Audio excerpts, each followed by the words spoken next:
get a big kick out of when people ask, well, how long were you held hostage for? Like time makes a difference. Yeah. It's like, I have no idea why people ask you, how long were you held hostage for? Hello everyone, I'm Bobbi Rowntree, born medium, and today I am interviewing the very amazing Blair Meadows. Blair is a healer. Tell us about yourself a tiny bit. A tiny bit. Tiny bit. I'm 63 years old and I've been a healer now for 9 years. 9 years, okie dokie. Now, Blair is my first interview in a series of spiritual interviews that I'm going to do where I help you guys to see how spiritual you are through the people that I interview, like Blair himself. Now, Blair, how did you get into spirituality? How are you a healer from 9 years? What happened 10 years ago? Well, we actually have to go back a little bit farther. A little bit further. It's back to the womb, my brain says, actually. We were just talking about his mother's womb, but It goes back much farther than that, doesn't it? Oh, it goes way back. I actually balked at spirituality for a long time because I felt it wasn't part of me. And then I realized it was all part of me, just like we're all part of it. Yeah. I was born, actually I was procedured very late. Yeah. I'm an identical twin brother. I have an identical twin brother who was born at 5 a.m. and I was reported dead at 6 a.m. and they were bringing a specialist over to from Vancouver to Nanaimo to procedure me out. But they told my mom, since she's dead, he's dead, you can go to your room and pray. So my mom and dad prayed for my soul. And so when they procedured me out, I was very much alive. So when my mom came to, said your second twin is alive, but he may have brain damage or mobility issues because of lack of oxygen. And of course you can see that didn't happen. So that's a miracle right there. It is, but if you even think about it, your abilities as a healer could be the brain damage they spoke of. Probably is. Because really. So I had a rough childhood, a very rough childhood with an alcoholic father and stepfather. Ended up being kicked out of the house right after graduation. Was homeless on the streets of Victoria at the age of 19. Made history by walking in the recruiting center and joined the military in one day. I actually threatened and I told them I was going to rob a liquor store if they didn't take me in. And I was willing to turn to a life of crime because I'd been homeless for 3 days. And I told myself when I woke up under the bridge beside two homeless guys that tonight I'm going to have a meal and a bed. I just didn't know where it was. So I ended up joining the infantry and into the special service force and realized when I was was doing something I should never have been doing. And I was learning how to kill people. And which is what soldiers do. Our job is to close with and destroy the enemy. So that's what soldiers do. But I actually prayed to God that please don't let me have to use any of these skills. And I'm very grateful. God came through and I didn't have to after 20 years in the military. But I had many things that happened to me. I was held hostage as a peacekeeper with three other soldiers.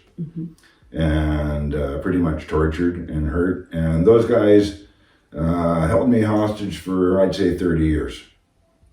And everybody always asks, I get a big kick out of when people ask, well, how long were you held hostage for? Like time makes a difference. Yeah. It's like, I have no idea why people ask you, how long were you held hostage for? Well, 1 minute, when you're being tortured, 1 minute is too long. Yeah. And that's all I'm going to say. The time does not matter. It doesn't. And so when I came out of that, because I prayed to God really, really bad during that time, like really badly, and he came through. And so I said, okay, I was raised an Anglican, but I stepped back because the military, this is not conducive to this. And I said, no, I've got to go back.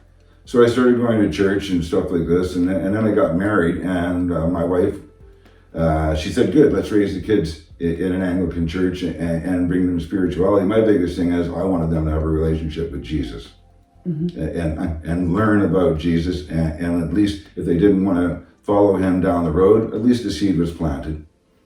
But the seed was very much planted with me. Yeah. And so I ended up fathering identical twins, twin girls, and then having a boy.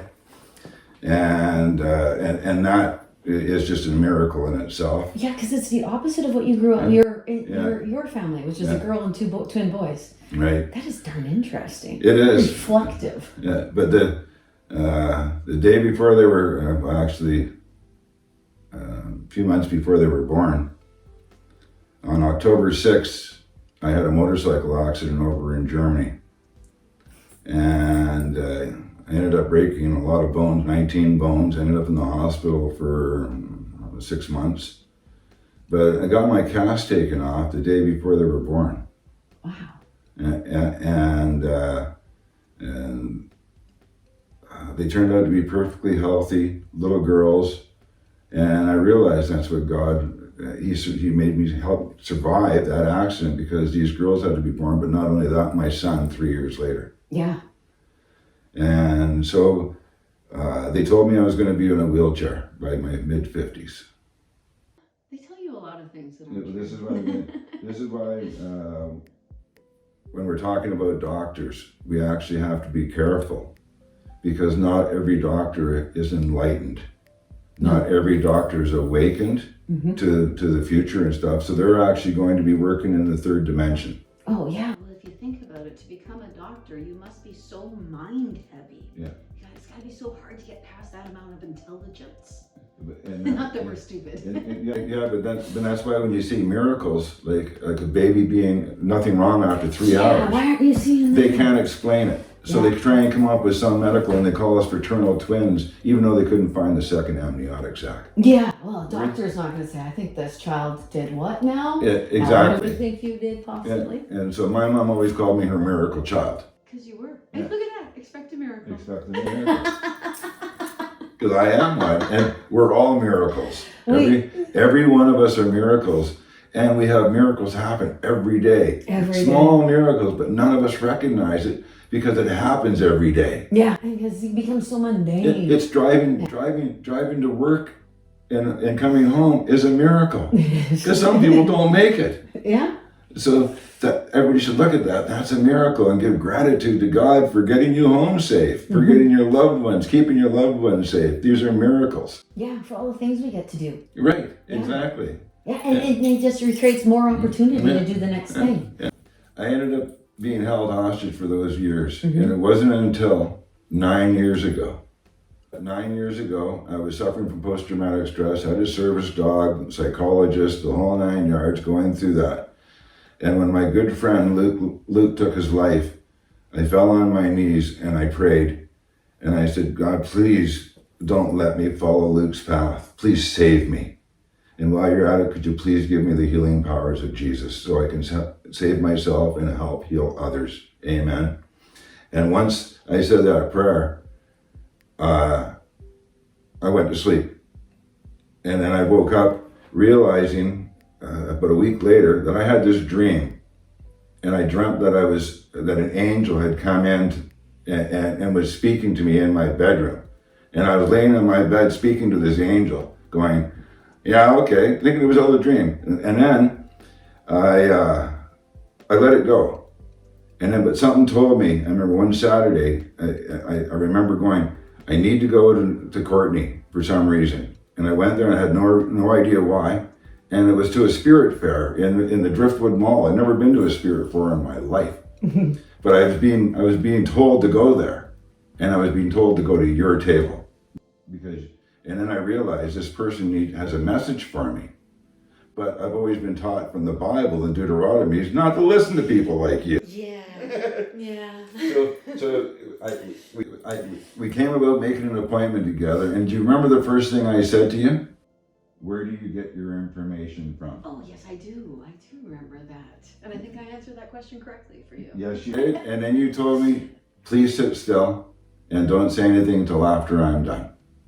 Oh, that's so not like me. And save your questions to the end because you could not be interrupted. And of course, being a good soldier, I'm going to listen.